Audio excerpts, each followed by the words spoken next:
আসসালামু আলাইকুম, welcome back to my channel.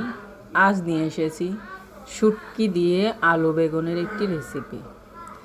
এই শুটকিটা আমি এখন একটু ভেজে নিচ্ছি,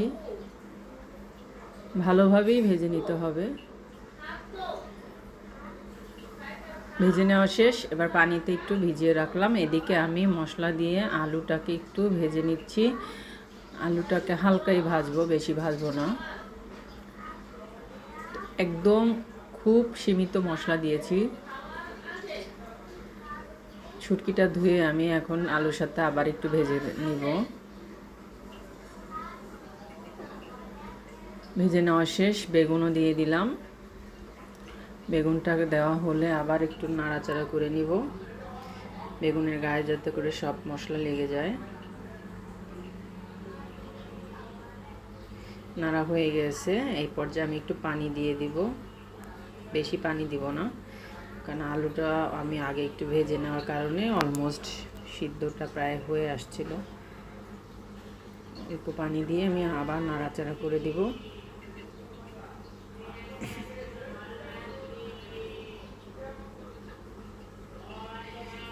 আমি এখানে কাঁচা মরিচ ইউজ করেছি, আপনারা চাইলে শুকনো মরিচও ইউজ করতে পারেন। সেই সাথে এখন আমি টমেটোটা দিয়ে দিব।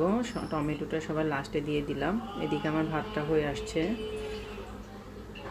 গরম ভাতের সাথে এরকম শুটকি তরকারি খুব মজার একটি খাবার, মাঝে মাঝে ট্রাই করবেন। আমার শুটকি তরকারিটা হয়ে আসছে, প্রায় ঝোলটা শুকিয়ে গিয়েছে। আর একটু ভাজা ভাজা হলে আমি নামিয়ে নিব। একদমই পানি রাখা যাবে না, শুটকির তরকারিতে পানি রাখলে কখনোই সেটা টেস্টি হয় না। ভালো করে নাড়াচাড়া করে এখন যেন লেগে না যায়, সেজন্য এই দেখুন আমার আলুটা ভালোভাবেই সিদ্ধ হয়ে গিয়েছে। এখন শুধু এই আমার রান্না কমপ্লিট, আমি নামিয়ে নিয়েছি, পানি শুকানো শেষ। কেমন হলো জানাবেন অবশ্যই।